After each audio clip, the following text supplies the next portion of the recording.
National Training and Development Curriculum for Foster and Adoptive Parents. To grow up resilient, children need resilient parents. We know that children who have experienced trauma, grief, and loss need parents who are positive, consistent, and patient. Parents who can remain attuned, flexible, and calm. But being this kind of parent can be really hard. A parent and children lay on the floor after playing. I'm exhausted.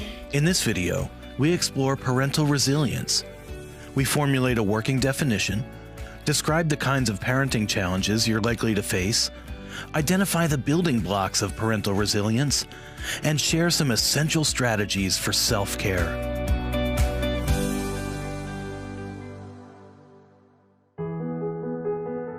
We begin with a definition. In the physical world, resilience means elasticity, the ability of a substance or object to spring back into shape. In the context of this video, resilience refers to a parent's ability to bounce back, your ability to withstand stress, frustration, even crisis, and keep showing up day in and day out. Parental resilience is all about flexibility and optimism in the face of adversity. We know from research that no one is born resilient. People become resilient. And in the case of parents who are fostering or adopting, there are certain behaviors, habits, and mindsets that help to develop resilience.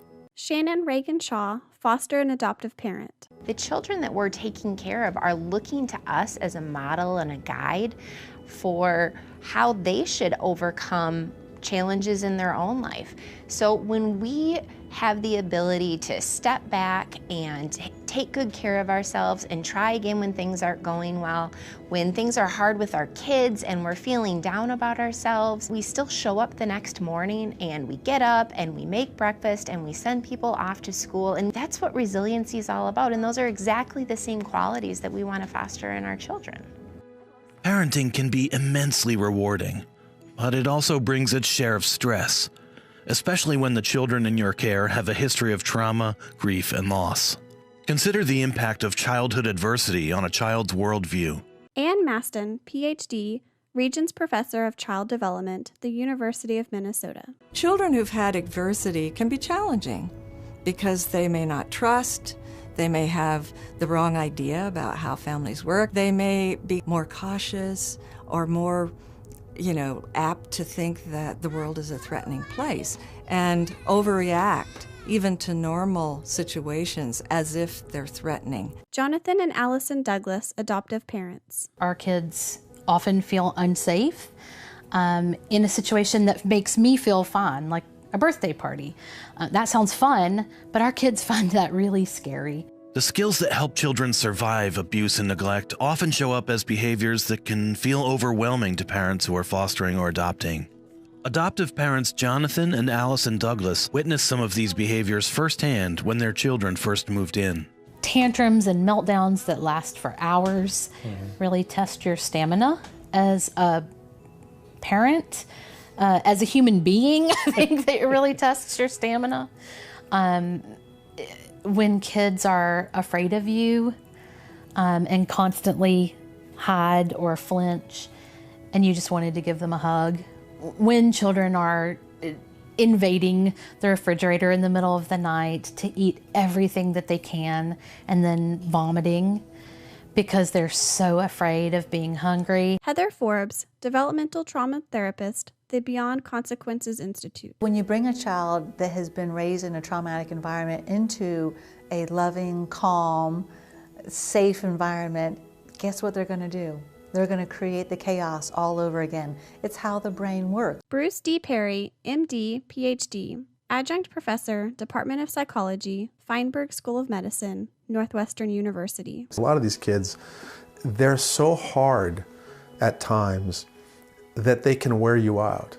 Any family can be overwhelmed. When a family is overwhelmed, that family needs support. But neighbors, teachers, and others in the community may not grasp the complexity of the children's needs. Even close friends and family may not understand, especially if the children's needs aren't obvious. When you see our children, they look like perfectly healthy, typical kids. Allison and daughter sit on the couch looking through photos. I found one with me in it. with everybody. And so it's been challenging for some of our extended family to really understand how we parent, why we do some of the things that we do. A picture of you from school. Oh, this is a really old one. This is preschool. Teachers will look at our children and see a healthy kiddo, but they can't see the cracks in the development of our children. Adoptive parents Andrew and Karen Beatty are raising 6 children whose complex needs are challenging, but not always obvious. Andrew and Karen Beatty, adoptive parents. I think that's one of the struggles that we have with kids who come from that trauma background is that they can look normal. And so we oftentimes talk about that they have hidden disabilities. You know, if they had Down syndrome or if they were missing an arm or a leg, people then would see that. But again, way more understanding. Yeah. Karen and family sit at the table while the children eat breakfast. What do you want for breakfast? And the school doesn't understand why there's problems at home, or why won't he do his homework. Man, he held it together at school. This is awesome that he held it together at school, but he screamed for 4 hours last night, and homework was the least of my worries. And so even other professionals don't see the need. There is no magic formula to heal the trauma. It takes consistency and patience, day after day, no matter what. And that takes resilience. If you're exhausted, if you're tired, if you're worn down, your ability to sort of demonstrate resilience is going to be frayed. And these kids can fray even the most resilient person. Think of resilience as a resource, like a glass of water on a hot day. Some people start the day with a full glass, but if you're stressed or overwhelmed or exhausted, you could be starting the day with half a glass of water, maybe even less. Later, when you need that water to get you through the day, your glass is drained. That cup of resilience needs to be refilled. Shaylin Soma, PsyD, Chief Clinical Officer, Star Commonwealth. And we have to be able to say, I need support, I need help, or I need a break, right? It's so important to keep that in mind, because if our buckets are empty, there's nothing to give. Resilience isn't something we're born with. It's a trait we develop over time. Factors such as personality, temperament, and environment all play a part in how well we rebound when things go wrong. But anyone can become more resilient with practice. Imagine there are 4 building blocks of parental resilience. Think of them as protective factors that we can call upon in challenging times. The first building block is a sense of belonging and connectedness, the knowledge that you are not alone. Susan Peach, foster and adoptive parent. I think it's important to not be isolated. You have to be surrounded with people who love you unconditionally and who really, really will support you. Ryan Hanlon, Vice President, National Council for Adoption, adoptive parent. This isn't something that we do alone. It's not something that we do even just within a family. We need a community around us. We need our children and our whole family to be interacting in a wider community where they're receiving support, where they're interacting with other families that look like them. And, you know, our job is to really focus and curate a support group that's meeting the needs that we have. Sometimes a sense of belonging and support comes from friends and family, but that doesn't always happen. Robin Harvey, foster and adoptive parent. I was young, I was 23, and my friends all kind of left me. They were like, no, you're on your own, you know, who wants to do this at 23? And well, I did, and so did my husband. So we had to build a network of friends. For many reasons, you may have to change relationships with family and friends, your support network. They may have to change. But you are going to need a network of people to assist. So whether that's your church group or your ladies group or just your general friend circle, like having that level of support is necessary. Most of the people that we hang out with now are foster or adoptive parents and people who are doing really the same work that we do. Barb Clark, parent support specialist, NACAC adoptive parent. What we've found is that the most successful parents are the ones that get connected with an adoptive and foster parent community, and that's kind of a crucial element to help them kind of understand some of the nuances of parenting kids with a trauma history. I've seen parents cry when they first come to a support group because they feel like they found their people. Vanessa Scott James, adoptive parent. To be in that room and to be sharing with other foster parents, other adoptive parents, you walk away going, okay, yeah, maybe I can do this a little while longer. Okay, there's some hope here. I get something to hang on to. But then there's also the practical side of it, the tangible side of, oh, that worked for you? Okay. What's that phone number? Give that to me now. Keep a lot of people in your life. It helps keep you sane. I always go back to that supportive network. The in-person support group that I go to, the online support group that I go to, any parent cafes where I have opportunities to talk to other parents are really healing for me. I always leave with a full cup. The next building block is self-efficacy. Efficacy is another word for effectiveness. In medicine, it refers to the ability of a treatment or intervention to achieve the desired result. In parenting, self-efficacy refers to the sense that you're doing an important job, that you are willing to learn and grow, that even though change is slow, you are making a difference. A person speaks during a training session. I realized when they came to me with the clothes on their backs that they'd lost all their stuff. It didn't really dawn on me they'd lost all of those relationships. The first concept is there is no perfect parent, ever. And you have to give yourself grace.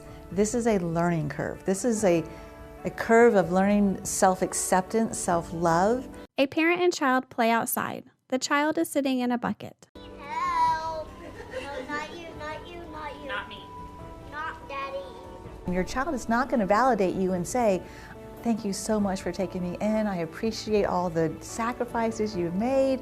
I love you so much. So you have to validate yourself and say, you know what? I am a good parent. I'm doing what I was called to do. I'm doing and making the commitment. I'm following through. I think part of being a resource parent is being okay with and confident about what you're doing, even if it doesn't always work the first, second, or 10th, or 50th time around. A sense of self-efficacy can build your confidence. When you believe in what you're doing, you're less concerned about other people's opinions. Kind of channeling and hearing what other people are saying and nodding and saying, oh, I'm glad that worked for you. Maybe I'll try that, and kind of moving on and doing your own thing. Very, very hard though. Because you want your family to think you're doing a great job. You want your family to understand, but that can be really hard. And so a lot of times we've had to agree that they don't have to get it and that our kids are our kids and we know what's best for them, and that we just have to say, you don't get to pick the way we discipline, or you may not discipline our children. The third building block of parental resilience, a sense of identity, is closely related to self-efficacy. When you know who you are and what you can achieve, you know that you'll find a way to succeed. We laugh about it, there are a lot of moms who are soccer moms or, they do those kind of things. And Karen's a therapy mom. At points in time, she's averaged upwards of 25 doctor and therapy visits a week. Most people have a pediatrician that they visit every year or so for their kids for an annual checkup. Well, we don't have just a pediatrician. We have a pediatric psychiatrist, a pediatric neurologist, a pediatric geneticist, a pediatric urologist, and about anything else that you could imagine. Children who are hurting may lash out at their caregivers. It takes a strong sense of identity to tolerate rejection. I had a daughter who told me one time, I will never love you. I hate moms.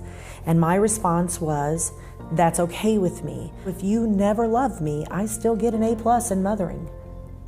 I'm good with it. and I really just have to not take any of that personally and be non-reactive and just send messages of positive acceptance.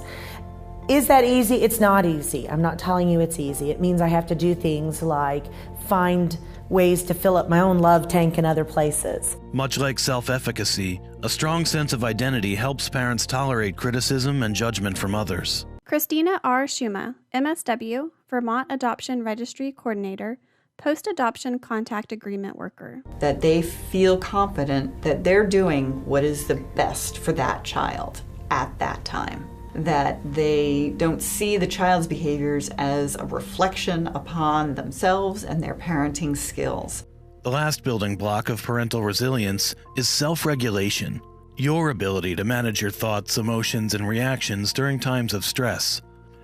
Self-regulation is crucial because it means that the parent can stay calm even when the child is upset. J. Stewart Ablin, Ph.D., Director, Think L Kids, Massachusetts General Hospital, Associate Professor, Harvard Medical School. There's one fundamental truth that we need to talk about today, and that is that somebody who's dysregulated, worked up, can't regulate somebody else. If you want your child to be regulated so that you can actually reason with them, you have to be regulated. And that is one of the hardest things to do. Easy to say, hard to do. And it is literally the secret to effective parenting, teaching, therapy, coaching. Any interaction between human beings is all related to regulation. My job is to keep this from spinning out of control. So just because she's spinning doesn't mean I get to spin with her. You may find it helpful to make a list of strategies for self-regulation that work for you. Most people find that a few deep breaths can make a difference. So if you do patterned, repetitive, regulatory breathing, inhale for 5 seconds, exhale for 5 seconds, you do that 5 times, you're calm. With a sense of belonging and connection, self-efficacy, the feeling that you are making a difference for a child, a strong sense of identity and purpose, and the skills to stay self-regulated, you have the building blocks you need to be the resilient parent you want to be. But if you're overwhelmed, sleep-deprived, stressed out, or even sick, your resilience is compromised, and you can't take care of the children who need you. Just as we're told on an airplane to secure our own oxygen mask before assisting others, we have to secure our own well-being, physical, emotional, and spiritual, before we can attend effectively to the well-being of others. If you're a parent who is fostering or adopting, you will need a strategy for self-care. Self-care is absolutely number one. How you feel is going to determine how your family operates. If you're not taking care of yourself, you're not going to have the emotional resources to do the hard work. Remember our glass of water? To be a resilient parent, your cup of resilience has to stay filled so you can draw from it when you need to. Think of self-care as a 3-step process. Step 1. Assess on a regular basis how full or empty your cup is. Watch for signs that your cup of resilience is getting low. I find that I sort of ride this wave of where I'm doing really, really well with taking care of myself, but then life gets too messy or complicated, or there's 3 more appointments added to the schedule, and then I get kind of low, and I notice when I'm too overwhelmed, when I'm too stressed, when I start raising my voice with the children all day long, that like, oh, wait a minute, this is not about the kids. This is, I have not had a moment of silence in 3 weeks. Jane Schooler, MBS, BA, Child Development Specialist, Back-to-Back Ministries. Maybe I've become irritable. Maybe I've become depressed. Maybe I've become angry. Maybe I am pulling away from family and friends. So just being mindful about self-care is really important to me. Step 2. Plan to take care of yourself just like you plan for everything else in your busy life. What do we mean by taking care of yourself? I mean, we mean basic things like making sure that you're sleeping, eating, exercising, but also things you enjoy doing, that you don't lose sight of those, because it can be all-consuming. Your self-care plan does not need to be complicated or time-consuming. It shouldn't add stress to your life or further deplete your cup of resilience. Instead, taking care of yourself should involve activities that energize you and bring you joy. Which brings us to step 3, the step that is the hardest one for most parents. Put your self-care plan into action. It's okay to start small, but do something every day. And it might only be 5 minutes, might only be 10 minutes, but you separate the time that you need for yourself. Terry DeMarco, adoptive parent. It might be a bubble bath or a pedicure or making sure that I get my quiet time in the morning in my rocking chair, in my closet, which really fuels me for the whole day. One thing about self-care that I have to say is it has to be scheduled for me. Because I live in a hamster wheel, I'm always on the go, and self-care gets put on the side. I need to make sure that my schedule is good for self-care. And not feeling guilty about it can be a big thing too, because I could think of 50 things I could do to fill up an hour, but sometimes what I need to do is just take a nap or read or listen to music, because if I don't, I won't have what I need to give to the kids. I mean, it really is family care to take care of yourself as a parent. It is family care. Those are the steps. Assess how full your cup is. Create a plan for self-care. Put your self-care plan into action. It sounds simple, but it can be hard to prioritize self-care when there are so many other demands on your time and energy. Still, if you take care of your physical, emotional, and spiritual well-being, you will be a more resilient parent. A parent who is better equipped to take care of the children who need you. There are many ways to fill and refill your cup of resilience. We asked parents and professionals across the country to reflect on their favorite ways to fill their cups. Some people like dance, and some people like music, some people like calligraphy, some people like knitting. I will escape out to my workshop and do a woodworking project or something like this, and that's my meditation. Donna and Ronald Williams, foster parents. I like to work in the yard. Go in the backyard, cut the grass, trim the hedges.